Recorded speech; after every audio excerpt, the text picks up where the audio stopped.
I have a little competition for you. What I want you to do is to participate on the intro to this song. Okay, first of all, let me hear you say, yeah! Yeah! Not bad, not bad. Good split second delay there. Let me hear you say, no! No! That's much better. Even the band are joining in. Yeah, baby!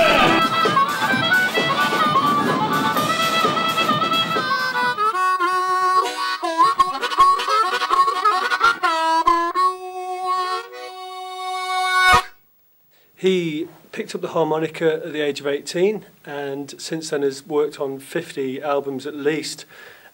He's worked with a Philharmonic Orchestra and the Prague Philharmonic Orchestra, and he has been on every radio and TV station that you can shake a stick at.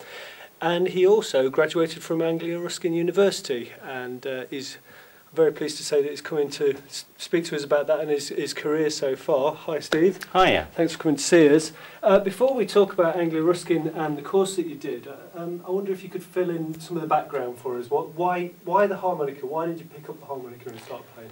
Well, I was a vocalist in local bands, playing a lot away, and I just thought I needed another instrument. So I went and spoke to a friend of mine who said Bob Dylan, Stevie Wonder, Neil Young, Van Morrison, Mick Jagger, they all play harmonica. So it's pretty much a traditional instrument for a vocalist. What sort of places were you playing? What venues? Well, really, just anywhere that would have me. We did showcase nights down in London.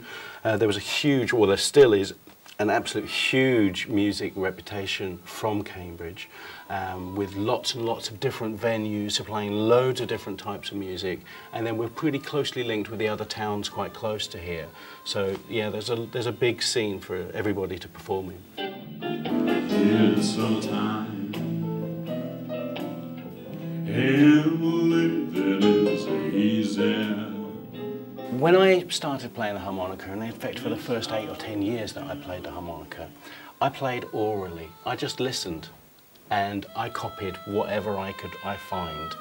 And obviously when I wanted to move into these other veins, when you want to play classical music on the harmonica, you've got to learn how to read music.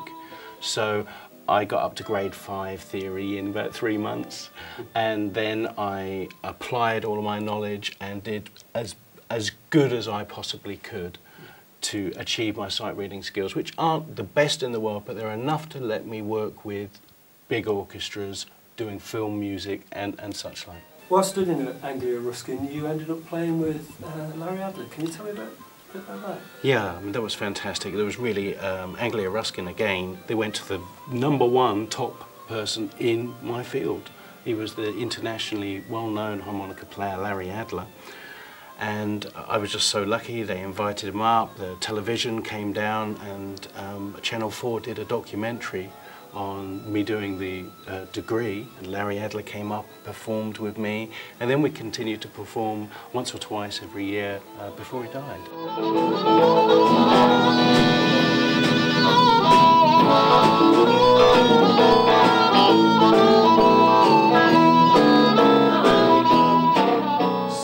What's in the pipeline for Steve Lockwood in the next 6 months? The next 6 months we have a variety of tours coming up. Next week I'm doing a guitar festival. The Christmas season's going to be very busy, lots of recording. And I'm picking up on the albums. Albums tend to be recorded around the sort of winter time, so I'm picking up about an album a week at the moment. Just getting ready. I just booked 50 concerts this morning, 50 gigs for next year, so that's a good start. I'll probably treble that, so I'll probably do about 150 concerts next year. I'm expecting myself to do about 20 albums next year. Well, thanks very much for coming in to speak to us, Steve. I wonder if you could just play us a little bit, just to play us out. Yeah, certainly.